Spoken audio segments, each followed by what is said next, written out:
Our intention is to be those believers whom Allah describes in the Quran, إِنَّمَا الْمُؤْمِنُونَ الَّذِينَ إِذَا ذُكِرَ اللَّهُ وَجِلَتْ قُلُوبُهُم. Indeed, the believers are those, when Allah is mentioned, their hearts tremble. And the first step of your heart trembling is being present. Being present with the word, the name of Allah, and the mentioning of His remembrance. And so it starts from before the prayer. Even in the wudu, I haven't shared this yet, but a lot of the early scholars, they would practice making dua during their wudu. And they would connect each limb with something. So, for example, they would say with their face, they would say, Ya Allah, illuminate my face on the day of Qiyamah. As they're washing their face. So they're connecting the washing of the face to the radiation of the face, the illumination of the face on the day of Qiyamah. And there's a direct connect there, right? Because the Prophet ﷺ, he says, he was questioned, how will you know your nation on the day of Qiyamah? And he said that my nation will come on the day of Qiyamah with bright white spots from the traces of wudu. So literally the wudu has this, it translates into our physical appearance on the day of Qiyamah for this ummah. And showing that this is a unique hallmark of this ummah. And so even before the prayer, the believer wants to try to be present. Now, being present is hard. We mentioned it takes a great jihad because our nafs is naturally predispositioned to laziness, predisposition to preserving energy and not exhausting effort. And so mindfulness, presence, is opposite to our natural predisposition of our nafs. Our nafs wants to be lazy. Our nafs doesn't want to work hard. Our nafs doesn't want to be present. And we mentioned this, for example, we said a good example of this is a relationship. When a couple first meet each other and are getting to know each other and they start building a life together, there's this excitement, this high, and then eventually it just kind of fades out. And then you become accustomed, and now to revive that high, it takes a lot of effort. It takes a lot of juhud to keep the love and romance, affection and compassion, and excitement alive in the marriage. Otherwise, the nafs natural disposition is that it will go in automatic mode. So it's just kind of you go through the motions, you fulfill your obligations, they do their role, take care of the kids. And it just kind of becomes, you just kind of like, what happened to our relationship over the years? It just kind of died out. And because this is the nature of the nafs. The nafs goes into this automatic mode. It doesn't want to exhaust energy. It doesn't want to work hard. It wants to automate everything. And so it takes a lot of mujahada to keep the nafs present, to keep the heart present, to keep the mind present. And of course with the salah, you're praying 5 times a day. So now if you're not accustomed to being present, if you're just kind of really like, just kind of like physically just hardworking, but mentally you're oftentimes just kind of like just going through the motions, it's very hard to be present in salah. And if you have a very stressful life, or if you're like sleep deprived, if you deal with ADHD, if you have other circumstances and stressors in your life, it's even harder to be present in your daily activities, in your ibadat, in your relationships, because it takes a toll on you. And it's difficult to be mentally present in our actions. And so the believer strives to overcome this natural inclination to be kind of automate everything, and this natural inclination to always try to preserve energy. And this is laziness. We can say we are predisposed to be lazy beings. We're predisposed to be, this is our animalistic traits, right? We have an animal side to us, and our animal side to us is if there's nothing exciting and stimulating for us, we want to be lazy. We don't want to do anything. And it takes mujahada to get out of that. It takes conditioning, it takes environment, it takes a lot to really teach the self to be productive, to be present, to be hardworking, to enjoy working hard, to find pleasure in working hard. That takes even more effort. And that's a higher level of spiritual ascension. When you start to actually, prayer doesn't become a burden, you start to reach the level that the Prophet ﷺ said in which he described to Bilal, "O Bilal, grant us comfort in the prayer." Meaning, make the iqamah. Grant us comfort in the iqamah. So prayer now it reaches a level where prayer becomes your delight. It becomes something you look forward to, and you enjoy longer prayers. You enjoy extended recitations of the Quran. You enjoy extended sujood. You enjoy extended ruku' and praise of Allah. And you enjoy because you've really developed that. And that takes time. That takes time. And so this Imam Ghazali rahimahullah, he's kind of guiding us through this. He's kind of showing us where we want to be, what are the thoughts we can cultivate. I've mentioned this, I think, repeatedly, maybe a bit too much. Embodying all of this is trying to tell you go to the gym and be the biggest, toughest person in the gym, right away. It's hard. You're probably going to hurt yourself in the process trying to embody all of this right away. It's a lifelong journey. To purify the heart is a lifelong journey. And as you get older and you mature and you learn, you gradually grow. It takes time. And so the believer, he must be wise, not to try to, take it all on one time and not be overzealous, but really just gradually and organically try to grow in their worship with Allah subhanahu wa ta'ala. Here, Imam Ghazali gives us the theoretical knowledge, but now practicing this is a different story. And so one of the things Imam Ghazali mentions, he says, if you cannot be present except in takbir, then at least do that. Like at a minimum, try to be present when you say Allahu Akbar.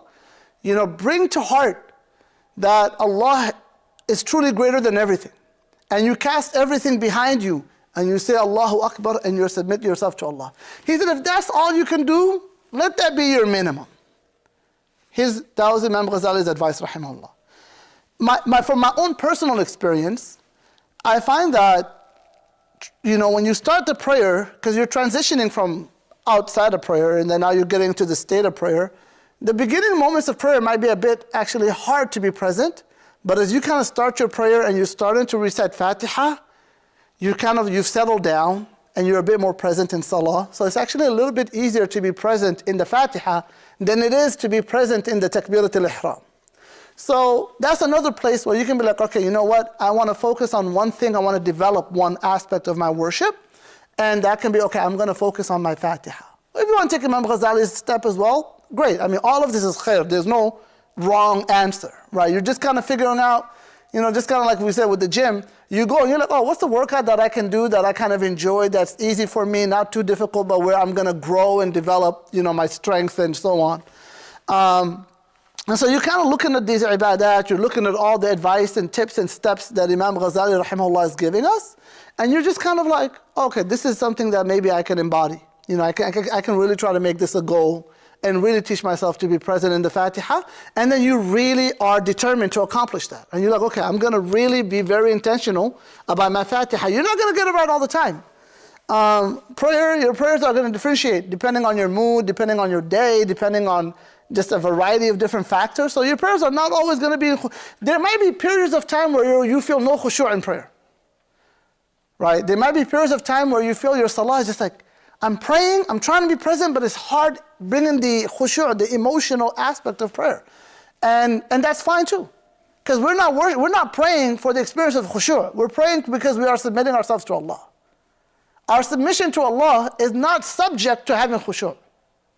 Does that make sense? Oftentimes people feel like, when I went to the haram and I went to the Kaaba and I didn't feel anything. It's okay. Sometimes that happens. Sometimes you might not feel anything. But remember, when you perform these ibadat, you're not doing it for the experience. Ultimately, your objective is the pleasure of Allah and submitting to Allah. And that always has to be our motive. That has to always be our priority, is to submit ourselves to Allah subhanahu wa ta'ala.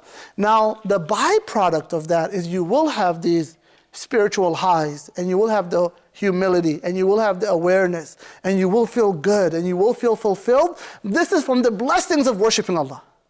But this isn't our goal. A lot of people, they worship God because they want to feel spiritually fulfilled. As believers, that's not our goal.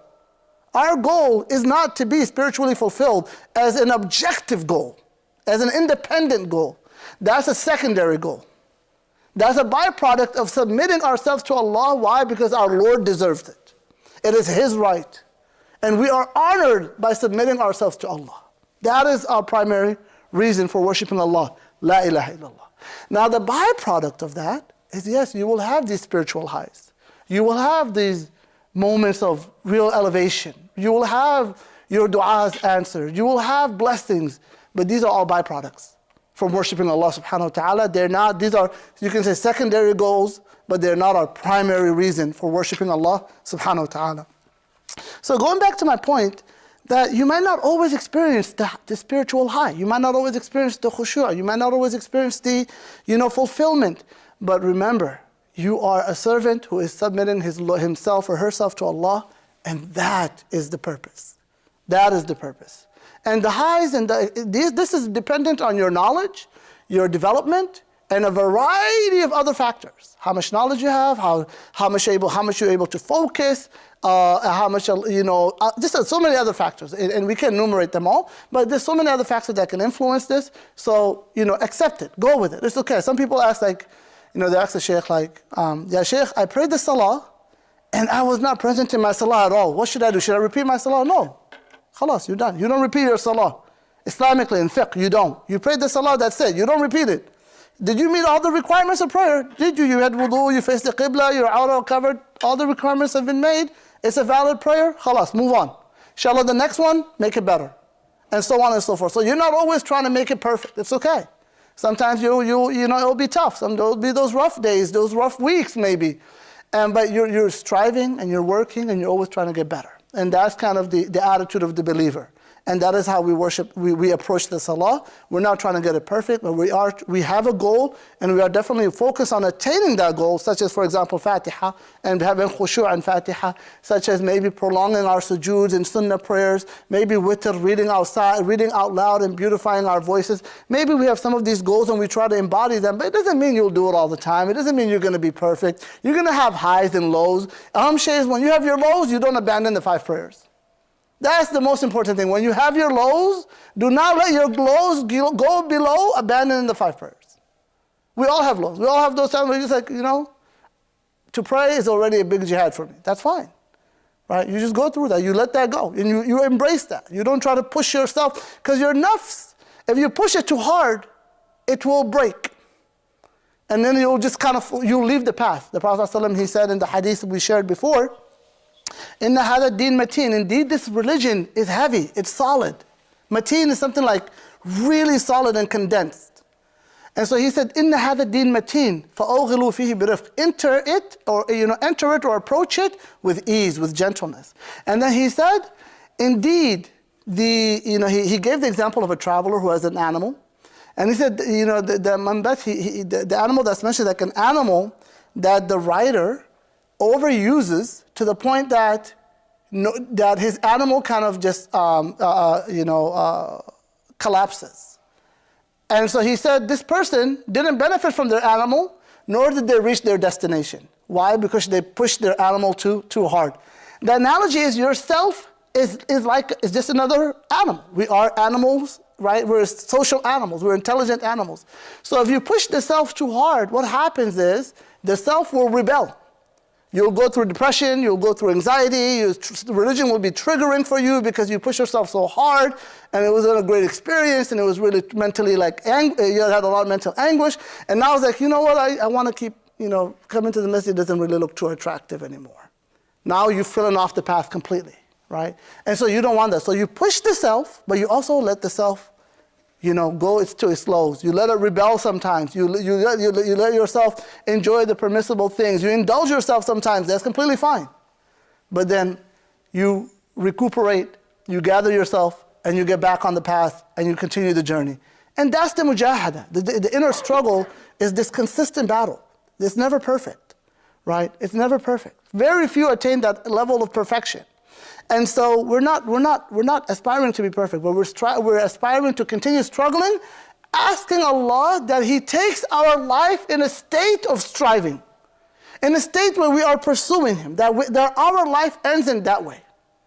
That is the goal. The goal isn't to be perfect. The goal isn't to get to some final destination and say, I have arrived. If we get there, great, alhamdulillah. But if we don't, we have strived, and we ask Allah to end our lives in a state of submission and devotion to Him. And if a person achieves that, they've prospered. They've attained everything they need to attain.